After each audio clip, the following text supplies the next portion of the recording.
Trickle-down economics is a term used in critical references to economic policies to say they disproportionately favor the upper end of the spectrum, i.e., wealthy investors and large corporations. In recent history, the term has been used broadly by critics of supply-side economics. Major U.S. examples of what critics have called trickle-down economics include the Reagan tax cuts, the Bush tax cuts, and the Tax Cuts and Jobs Act of 2017. Major UK examples include the economic policies of Friedrich Hayek and Liz Truss's mini-budget tax cuts of 2022. As of 2023, a number of studies have failed to demonstrate a link between reducing tax burdens on the upper end and economic growth. Trickle-down economics contrasts with trickle-up economics, which is more associated with demand-side economics. The Google diagram viewer shows that the term trickle-down economics was rarely seen in published works until the 1980s. However, the concept that economic prosperity in the upper classes flows down into the lower classes is at least 100 years old. The term itself is used mostly by critics of the concept. In 1896, United States Democratic presidential candidate William Jennings Bryan described the concept using the metaphor of a leak in his Cross of Gold speech. There are two ideas of government. There are those who believe that if you just legislate to make the well-to-do prosperous, that their prosperity will leak through on those below. The Democratic idea has been that if you legislate to make the masses prosperous, their prosperity will find its way up and through every class that rests upon it. In 1982, John Kenneth Galbraith wrote that trickle-down economics was known in the 1890s under the name horse and sparrow theory. William J. Bennett credits humorist and social commentator Will Rogers for coining the term and noted in 2007 its persistent use throughout the decades since. In a 1932 column criticizing Herbert Hoover's policies and approach to the Great Depression, Rogers wrote, "This election was lost 4 and 6 years ago, not this year. They didn't start thinking of the old common fellow till just as they started out on the election tour. The money was all appropriated for the top in the hopes that it would trickle down to the needy. Mr. Hoover was an engineer. He knew that water trickles down. Put it uphill and let it go, and it will reach the driest little spot. But he didn't know that money trickled up. Give it to the people at the bottom, and the people at the top will have it before night, anyhow. But it will at least have passed through the poor fellow's hands. They saved the big banks, but the little ones went up the flue." In 1933, Indian nationalist and statesman Jawaharlal Nehru wrote positively of the term, in the sense that wealth entered upper classes, then trickled down, in critical reference to the colonial seizing of wealth in India and other territories being a cause of increased the wealth in England. The exploitation of India and other countries brought so much wealth to England that some of it trickled down to the working class, and their standard of living rose. The Merriam-Webster Dictionary notes that the first known use of trickle down as an adjective meaning relating to or working on the principle of trickle-down theory was in 1944, while the first known use of trickle-down theory was in 1954. After leaving the presidency, Democrat Lyndon B. Johnson alleged Republicans simply don't know how to manage the economy. They're so busy operating the trickle-down theory, giving the richest corporations the biggest break, that the whole thing goes to hell in a handbasket.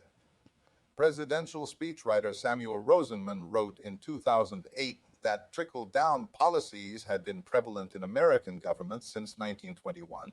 Political scientists Brainerd Guy Peters and Maximilian Leonard Nagel in 2020 labeled the idea usually expressed as trickle-down a zombie idea and stated that it has been the most enduring failed policy idea in American politics.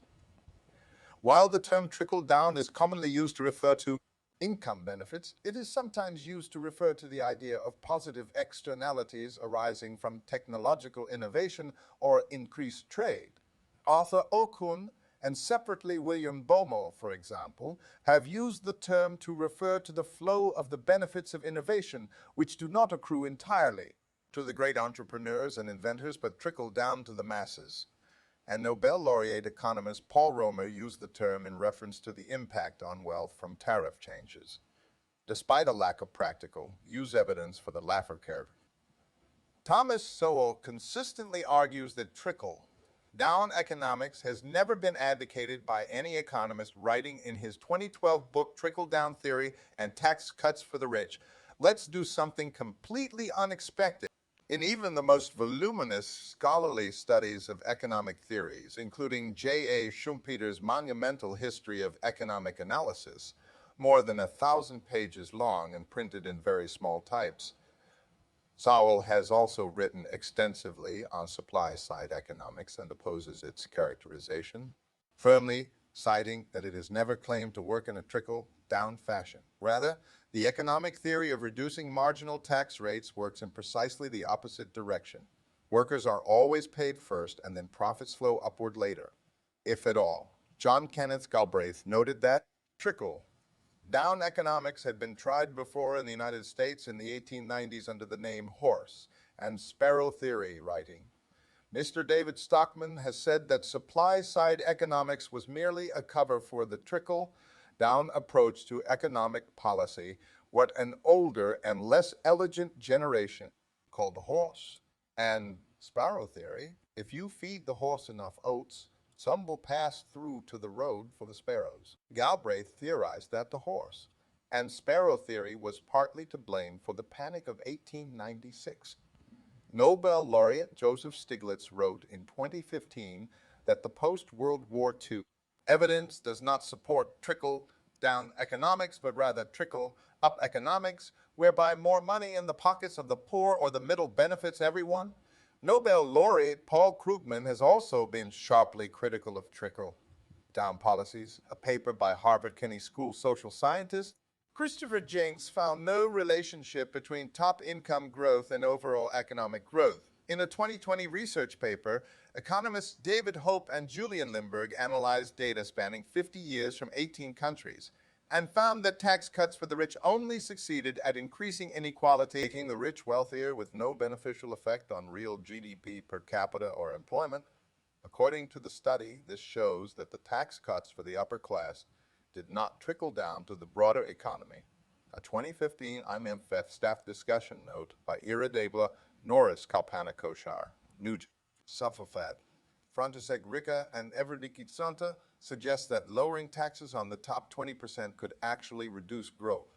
Friedrich Hayek's economic theories have also been described as trickle-down. In the U.S., Republican tax plans and policies are often labeled trickle-down economics, including the Reagan tax cuts, the Bush tax cuts, and the Tax Cuts and Jobs Act of 2017.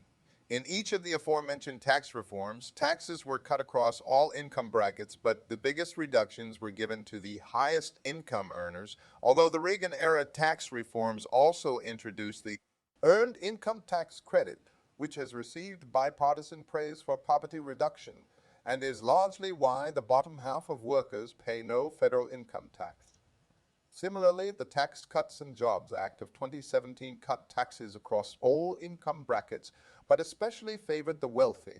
Budget Director championed Reagan's tax cuts at first, but later became critical of them and told journalist William Grader that supply-side economics is the trickle-down idea. It's kind of hard to sell trickle-down, so the supply-side formula was the only way to get a tax policy that was really trickle-down. Supply-side is trickle-down theory. Political opponents of the Reagan administration soon seized on this language in an effort to brand the administration as caring only about the wealthy. Some studies suggest a link between trickle-down economics and reduced growth, and some newspapers concluded that trickle-down economics does not promote jobs or growth, and that policymakers shouldn't worry that raising taxes on the rich will harm their economies.